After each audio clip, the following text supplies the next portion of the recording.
Hello, everybody, and welcome to the CX Live Dialogues. I'm delighted that we're welcoming today Christian Bechara, the Regional Vice President EMEA of Emplifi. Welcome, Christian. Thank you, Ayusha. It's great to be with you today, and I look forward to connecting with you guys at the event and with our great audience who's going to be joining us on those 2 days. Certainly, Christian, and we're looking forward to having you as well. Given that Omnichannel CX strategy is such a complex process, and right now in the region, it's obviously something that most organizations are looking at. Now, what, according to you, are the key things businesses need to keep in mind when they're building an intelligent Omnichannel CX strategy? 100%. And I think it's super important to acknowledge that in today's complex world, consumers and our customers are active across multi-channels. They're active on all social media channels in majority of the cases. There are a few market nuances here and there. Certain social media platforms are stronger in certain markets than others. But then at the same time, we find the same customers who are present and interacting with the brands on social media are the ones also interacting with brands outside of social media, on email, on WhatsApp, on chat windows, on applications, and on desktops as well. So the main thing to acknowledge here is that the customers' expectations continue to become even more complex. And for us to deliver a great customer experience, we have to be able to process all of our customers' inquiries and questions across multi-channel in a timely manner, and also by delivering a personalized experience to them. Now, this can happen in multiple ways, but it's super important as well to be able for a brand to be able to do that at scale. And for you to be able to scale up your customer, to scale up your customer care unit and deliver on all of your customers' expectations in time, at some point you have to deploy a smart AI automation and bot technology that is able to process all questions in a timely manner. Let's put it this way. Basically being able to process the 80% of FAQs and questions that don't really require a human interaction, leaving the remaining 20% to the agents who are in the best position to actually process the more complex situations that do require a human being interfering to resolve as well. So the customer's expectations can really vary as well, depending on the type of product that is being sold. So it's, let's put it this way, like an experience, my personal experience when I'm buying, let's say, medicine or ordering food, and the urgency in that is completely different than when I'm buying a perfume on an e-commerce website, right? So if there's a 20-minute delay when I'm ordering food and I'm super hungry, I'm probably going to be jumping on that chat bot or on that chat window or trying to call the restaurant to see where my order is. Chances are I'm not going to be doing it if my perfume is late by a few hours, right? So it's not going to be the end of the world. But every person has different expectations. I might be completely different. My expectations can be completely different from someone else's. But as a brand, we have to be able to acknowledge all different expectations and have the right technology to scale that up and being able to resolve. The reason why we have to do that is basically, we measure a lot of uplift in customer loyalty, customer improvement in customer loyalty and customer and brand recall and brand love and brand sentiment as well. When you think of it, and I'm pretty sure that you've had your own experience dealing with a lot of, similar situations. But when we look at the data, we notice that sometimes all it takes is that one single bad experience to lose a customer so easily. The challenge sometimes as well is that, a bad experience on the phone or on email could easily transpire to a very negative comment publicly on Twitter or on Instagram in the comment section the next time we're posting as a brand about our product, right? So a bad complaint not acknowledged or an issue not being resolved on email potentially or on the phone, okay, does not stop there and could have a ripple effect on the other channels as well. And this is where the importance of deploying a multi-channel CX strategy comes into play, making sure that all of this is visible. We're able to capture it and acknowledge it in real time, and kind of like find resolution quickly without having to create additional frustrations for our customers. What you've just summarized so beautifully is how new channels are constantly popping up, and businesses are having a super hard time providing that unified experience, providing that personalized experience that you just referenced in your conversation. Now, how do you think that the AI and the bots that you just referenced as well can help mitigate these challenges for businesses?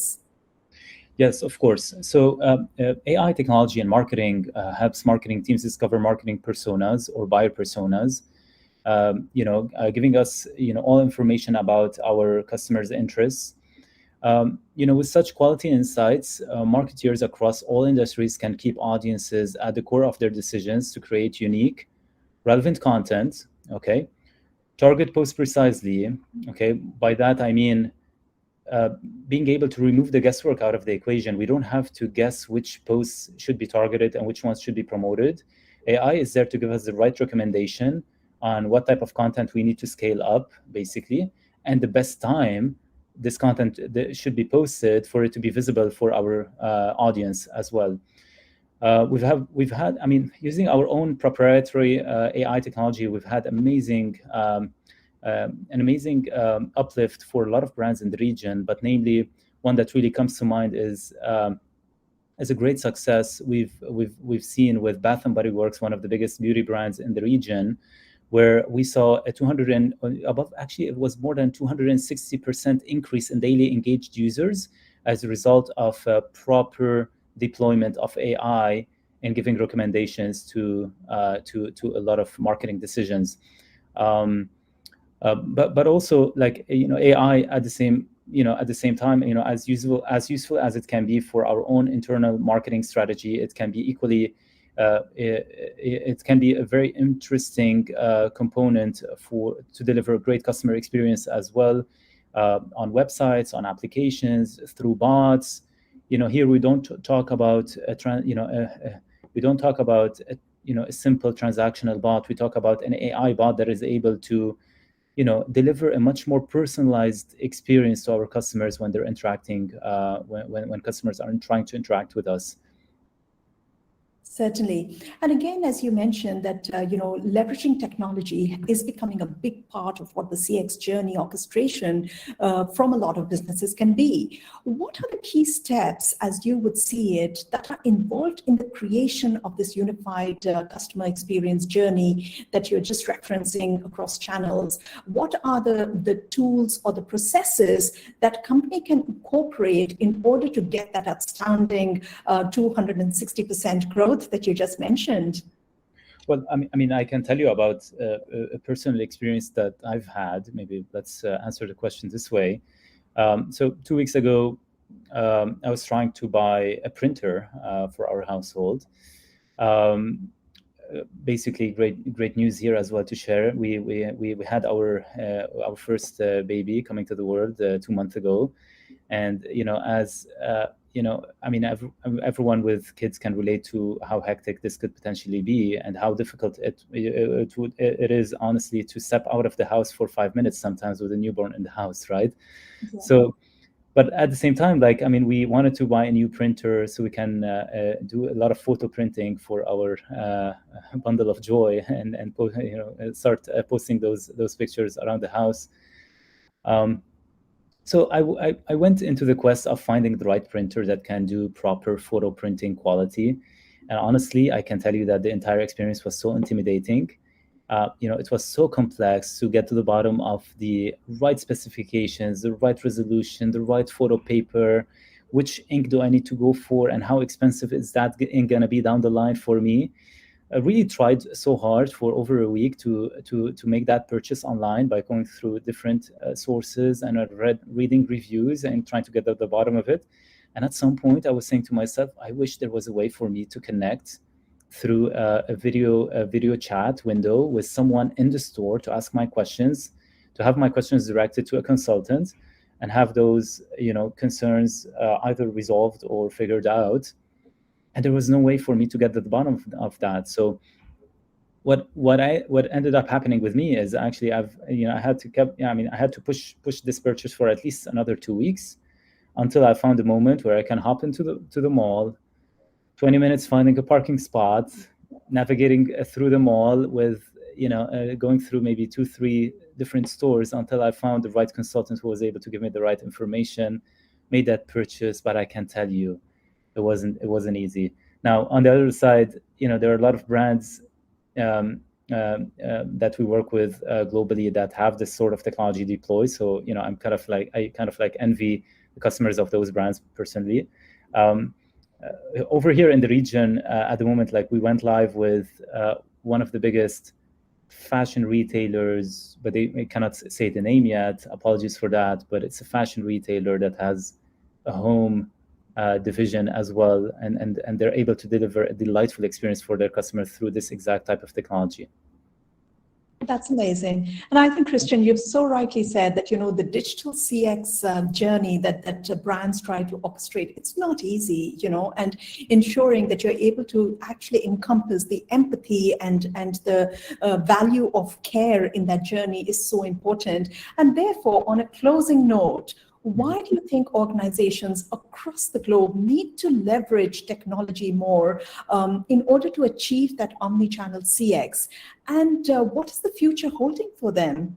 Absolutely. So, basically, Ayusha, if you think of it, at the end of the day, people will buy from people, right?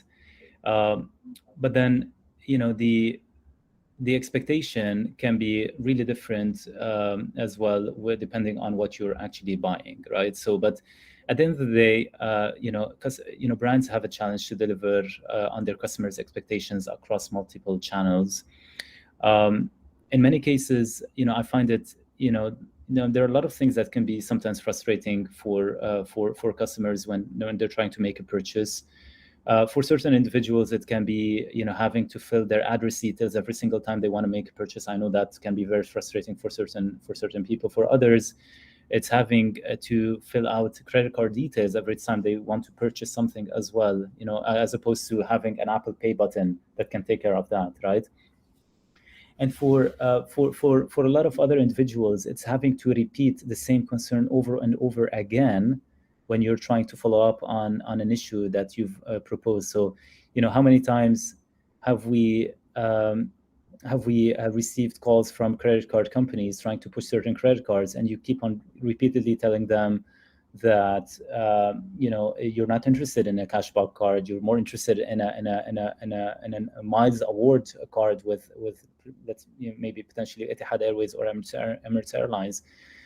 And then, 2 days later, you get another call, like, do you want this cashback card? And then at some point, you're asking them to remove your name out of the database, right? So, having the right technology that can capture all of this information and being able to profile an individual, a prospect or a customer with his own interests as Chris, what do you need? What are you looking for? What shall we target Chris with? This type of product or another product, okay? And then is this person someone that is that we have to look out, that we have to that we have to entertain in a certain way as well versus another? Like, what type of how do we need to communicate much better with our customers? It's something that brands have to learn to be able to capture and understand, so they can communicate accordingly in a much more relevant and personal way.